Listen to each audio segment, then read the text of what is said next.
That's something that I remembered after being in the Cave of Zeus, and actually realized watching a show that I love so much called The Good Place.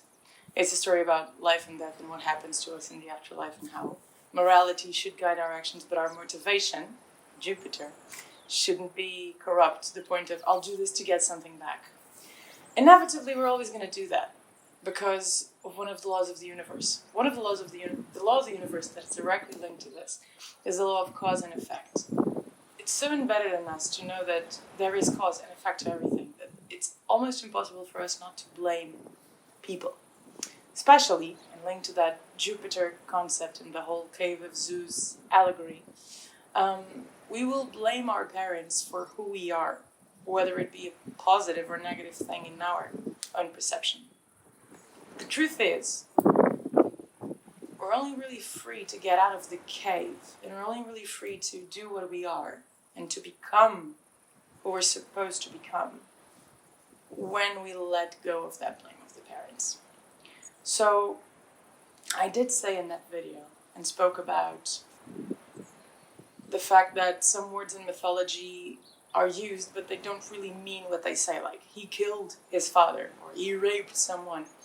That's a mythological story, just like in the Bible. You can't take everything word by word, or the Quran or the Torah. You can't take anything word by word. Otherwise, you live in a very specific setting, or you create a very specific setting. Killing the father in the mythology of Zeus is actually related to the fact that you need to kill the concepts that parents were putting in you for you to develop. It's kind of a ruling or a set of rules, a set of principles that you follow to survive, but then you kind of have to mesh them with yours and make them your own. Morality comes from Latin moralis, and it means like the rules of a place. You're not going to behave in New York, in the city, the same way you behave in a village in rural India. You need different moralis, you need different attitudes and different behaviors to survive in such places. It's different. So Jupiter is the planet that actually develops such moralities, such laws, such rules. That's why it's linked to court of law, to the court of laws, and to libraries, and to academics and academia in general. By killing the father, by killing Cronus in the mythology of Zeus, we understand that we take those laws and those educating rules with us, but then we stop them. We stop that stream and say, no more. I'll take these. They're already like a principle of my person, and I'll develop something from here. I already survived. I am grown up now. I prove I can survive, and now I'll go and do things by myself. So this allegory of being brought up in a cave and being isolated from the world and isolated from his father led Zeus to understand what he wanted the world to be. Because the story and the mythology also tells us that Cronus wanted to rule the world amongst Titans, his peers, and therefore he killed his father, Uranus. And then Zeus wanted to rule a world and live in a world where gods and humans could be connected. So basically, this leads, again, translating the mythology, this leads us to the concept of man doesn't have to live ignorantly. We can know how the natural laws of the planet and of the cosmos work towards us.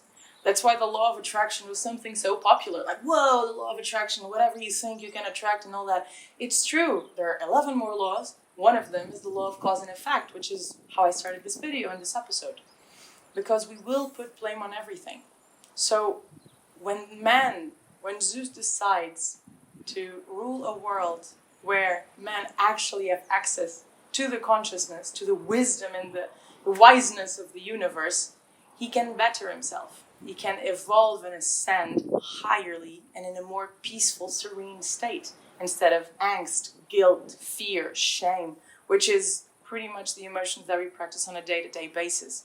Everything around us tells us to be afraid of something. Everything around us tells us to be feel guilty about something we did or something that we didn't do. Either way, it's true. And everything around us kind of tells us to be ashamed of something we are or something that we've done or didn't. So, to me, that is the beauty of astrology. When you know yourself to a point where you perceive that there are certain characteristics of your personality that's what is, and you're supposed to act like that. Like somebody complains that you're a very loud speaker. I always give this example because I think it's a very common one. Oh, you're a very loud speaker. Like wherever you are, you like illuminate the place. You take so much space that it was my birthday and you came in and like my birthday dinner was all about you. And the person's like, my God, I'm so sorry, but it's who you are. You can't be different. And this one person that is a loud speaker would naturally find ways to engage with people that doesn't let them feel aside, so to say, because right now that's becoming the problem. Because he is a loud speaker, he is making others feel uncomfortable because he's taking presence, like he's taking all the presence of his surroundings. He can maybe interact with others and make them part of the conversation, maybe tell stories that are more aligned with other people's beliefs and wants, and then speaking loudly is no longer a problem. Because you have to act as you are. What happens to us when we stop acting as we are? We need to compensate with other stuff. If we take out the loud speaking, then we start binging on Netflix or binge eating or binging something, or just we start to numb ourselves just to relax a little bit into being at ease with who we are, even when we are alone. So again, back to the law of cause and effect. Internally, we will always blame something or point a finger at something because it's what's natural to us. It's one of the laws. We always need to recognize cause. We always need to say, oh, I speak loudly because my mother taught me so. Yeah, you can speak loudly, just not in a way that it will affect others negatively. That is the consciousness of this. That's the morality and the ethical part of this. So I thought it was only fit to, even though it's in a different setting, with a really nice sunset behind me, to add this part to the video. Because it's such a very important message. It's kind of 5 messages in one video, but, well, it's important to say that, I think. Thank you so much for watching this video. This was a second roll of that Jupiter message that you see, and I decided to do this outro to explain you a bit of the story and how we got to the cave.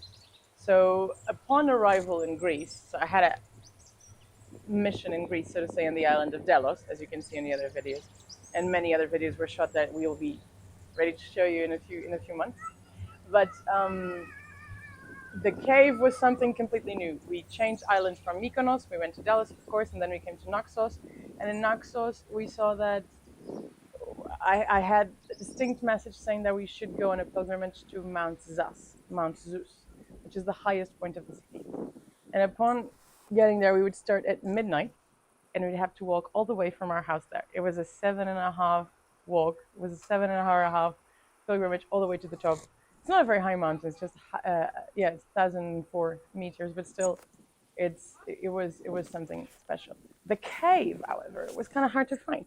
So we came down from the mountain. We had lunch, and then we found a farmer that actually took us there to the cave, and that's where the video came. Many other things about that cave came to me, apart from this footage that you've seen now, and I still don't know if I'm going to reveal them. I don't know. There's a lot of inward moments going on in there, but maybe in the future I will be more than ready to show you guys, because in truth, Freud was kind of right, wasn't he? Everything is about our dynamic between our parents. Father is Sun, Mars, Jupiter, Uranus, and mother is Moon, Venus, Saturn, and Neptune, and Pluto, in a way. Or Pluto is more ours, I like to think. Pluto and Mercury is kind of the essence of the person and is not really associated to either. It's where your true individuality relies. But still, everything goes back to this. And someone in the comments in the previous video said something about about parents and how important it is to break out of this. And I totally agree with that. I totally agree with that. It's when you do see the relationship between your parents the way it is and what they're here to do, instead of seeing it, oh, I was so wronged by my parents, or they did this to me. They did nothing to you that should not have been done for you to become who you are right now. And with that, I leave you in this video with the faith that there is a reason for things to happen the way they do. And when we make peace with this, life and any other decision really, it's a piece of cake. So stay tuned. I still don't know if I'm gonna unleash that other footage I have in there. It's quite personal, but maybe I will, because all in all, nothing matters. That's one other message that we got, and it was not really shot. It was not recorded for some reason. It was just for us. But nothing really matters. We attribute meaning to things that don't really exist. So just go on and do you, and go on and set free from your parents' beliefs or constraints or whatever they might do to you. Just be yourself and be. And I'll see you on the next one, this new moon in Sagittarius. Stay tuned.